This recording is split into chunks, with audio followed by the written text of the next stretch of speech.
camps, these are two camps that are known for Spartan-like training. Right. So it's basically hard training versus hard training. What do you think will be the difference in the bout? I think, it's all about the will, who wants it more. Because they both have the heart of the champion. They both know from the line, and they both are fighting for legacy. And like I said, Shawn he's the type of fighter that's just here to be here or here for the paycheck. Shawn wants to stamp his name in history. And Bud wants to also make, his name well known in the division. Because, we all know it's no secret. He's been criticized for his competition, whatever. And right now, this is the biggest name on paper, at least, in the welterweight division. So I think, it all comes down to who's going to bring their A game and keep that same, mindset from start to finish. You mentioned Will and skills. They're on Crawford's side, would you say? Bud has a lot of different dynamics, but like I said, Shawn's a dog. If you slack just a bit, he can take the fight out of you. So, but of course, Bud has the skill, the edge and skill, because he can box. He's a switch hitter. He can brawl. He has power on both hands. So yeah. Is it a good idea to come directly at Terrence Crawford? It looks like, for all intents and purposes, that's what we might get early in the fight. That's just Shawn, man. That's just Shawn. Shawn, he's gonna test your heart. He's gonna test, he's gonna test your mind, your mental strength and things of that nature. So, I think Shawn, like I said, he's don't be surprised if he comes out boxing, but it's gonna be times where he hits the next gear and he goes to the Shawn Porter that we all know and love. Talk to us about the counter punching of Terrence Crawford and how that may make a difference in the bout. Man, that makes a huge difference.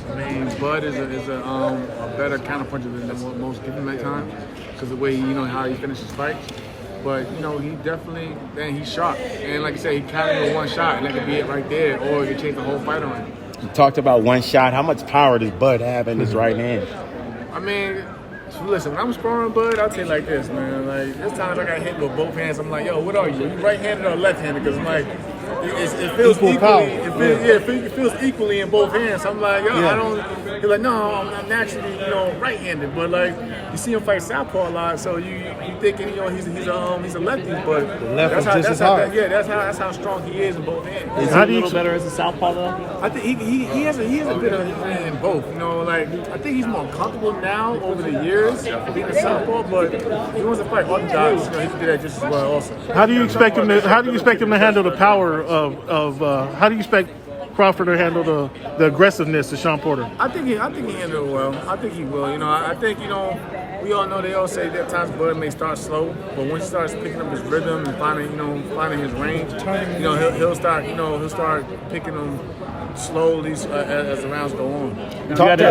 Going a little bit more about his analytical skills there. Like he kind of like goes through the first few rounds with his opponent, and then either he'll just like back down his mouthpiece and just go right at his opponent, or he'll just kind of like switch it up like he did in his last couple fights. What was it? The Mean Machine fight. When he fought him, he's having a little issues in terms of finding his timing when he was boxing. But then after a while, he had to just, put down, like you said, his mouthpiece and go at him and take him out like a dog. So, but that's just, if plan A doesn't work, you have to go to plan B and so on. So but like Bud, he's a smart fighter. He knows to make the proper adjustments when necessary. And we have a great team. Hey, Champ, can Bud stop him? He has equal power. I think Bud can stop anybody. I'm not going to, I love Shawn. Shawn is never going to stop. But I think Bud, like I said again, because he has so many tools and power in each hand that, I believe he can stop anybody. This will definitely catapult him even more. Yeah, exactly. If he does that, he'll be the first ever. Yeah, it's a statement. But big like time. You know what I mean? And what's going on, Cormier? Ready? Jamel, man, what do you think of this Canelo moving up to fight McAboo? I'm not mad at it. I seen him get a lot of heat. Don't get me wrong. We all want to see him fight the Demetrius, Andres, Charlos, Benavidez, and so on. I'm not mad at that, but I think right now, Canelo's just shooting for his legacy while he's still in his prime. He's trying to collect as many. I think he said he'll be the first Mexican to be a five-time warrior, five-division warrior. So he's good for boxing. Let him go do that. I don't think he's going to stay at cruiserweight. Right, he's going to come back down. One shot and done. It's a one shot and done. You ever see McAboo fight? Yeah, I seen him fight. What do you think? He's a good fighter. But like I said, it's hard to root against Canelo. I don't like Canelo can go fight Usyk, and I'm still going to root for Canelo. Canelo. You know Do you what I think mean? it's one of those? Do you think it's one of those like right time and right opponent kind of thing? Like Yeah, I think his team is smart. They're not like saying, man, Canelo isn't stupid, man. Like even I feel like even with the Golovkin fights, they called Golovkin at the right time. You know what I mean? I'm not saying that they waited for him to degress, but they, you know what I'm saying, when it was on their time, the timing was right for them. You know, Canelo won for Golovkin and he did what he did. And I feel like it's the same way going to cruiserweight. There's a method to the madness, pretty much. I don't think they're just doing it just to be doing it. You know what I mean? Of course, you want to create your own legacy and make history, but it's all about timing. It's gonna be like Roy and Ruiz. Oh yeah, definitely. That Something like that. When you thought of this going to Browns, kind of the turn kick or up there, Ray grab that. I know you don't really want to say that type of stuff. Hey, Tim is Tim. Do you kind of feel like that same way? I mean, like I said, man, like he's going like this is at this point where Canelo he can pick whoever he wants to fight. You know what I mean? So you can call it a cherry pick or whatever. Tim At had the end of the day, he's still going against another world champion. It's up to it's up to that man to prove everyone wrong that Canelo made a big mistake.